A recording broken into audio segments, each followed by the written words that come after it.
wabarakatuh. Halo kids. Salah. Halo guys. Pernah gak sih kalian berpikir bahwa kematian adalah hal yang paling realistis bagi setiap yang hidup? Atau kalian pernah gak sih berpikir bagaimana agar kita terlepas dari penderitaan dan rasa sakit? Hey, setiap manusia menginginkan kebahagiaan. Lalu, apa sih sejatinya kebahagiaan itu? Nah, maka dari itu, di sini kita berdua bakal membahas tentang 4 aliran filsafat.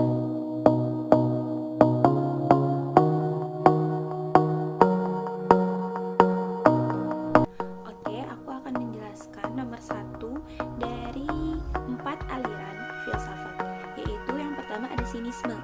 Sinisme ini didirikan oleh Antisthenes di Athena sekitar tahun 400 sebelum Masehi.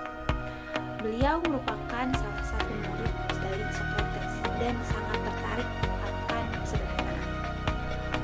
Nah, menurut kaum sinisme ini, kebahagiaan sejati itu tidak terdapat pada kelebihan materi, kemewahan, kekuasaan politik, atau kesehatan yang baik, melainkan kebahagiaan sejati ini terletak pada ketidaktergantungan pada segala sesuatu yang acak dan juga mengembang.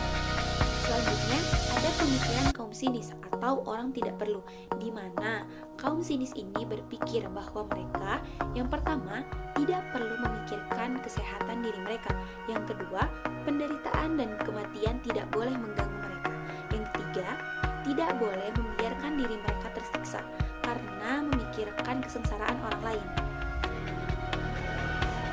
Halo guys, gua Han dan gua seorang stoik. Kalian tahu atau seenggaknya pernah dengar apa itu stoik? Stoik adalah sebuah aliran filsafat yang didirikan oleh Zeno pada tahun 300 sebelum Masehi. Ia berasal dari Siprus. Ia bergabung dengan kaum sinisme saat papalnya karam. Zeno dan pengikutnya sering mengadakan diskusi di teras. Maka dari itu pengikutnya disebut kaum Stoa. Kata stoik sendiri berasal dari bahasa Yunani yang artinya teras atau serambi. Kaum stoik percaya bahwa segala sesuatu berasal dari logos atau Tuhan yang sama. Jelas, ini mendorong pada pemikiran bahwa ada suatu kebenaran universal atau bisa disebut hukum alam. Mereka menyangkal adanya ruh dan materi, individu dan alam raya, yang ada hanyalah satu alam saja. Gagasan ini disebut monisme. Kaum stoik benar-benar kosmopolit, artinya mereka menerima kebudayaan kontemporer dibandingkan dengan kaum sinis. Bahkan Marcus si Kaisar, Seneca si pedagang, mereka adalah seorang stoik. Pemikiran kaum stoik yang pertama adalah bahwa penyakit dan kematian adalah hal yang tak lekang. Jadi kita harus bisa menerima takdir. Kedua, tidak ada sesuatu yang terjadi secara kebetulan. Yang ketiga, segala sesuatu terjadi karena ada sebabnya. Jadi tidak ada gunanya mengeluh pada takdir menurut kaum stoik. Dan yang keempat adalah kita harus bahagia tanpa rasa gelisah.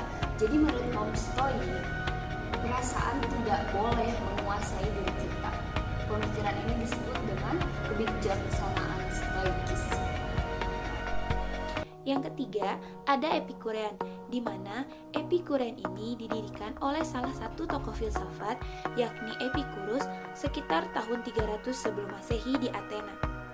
Dia percaya bahwa tujuan hidup adalah meraih kenikmatan indriawi setinggi mungkin.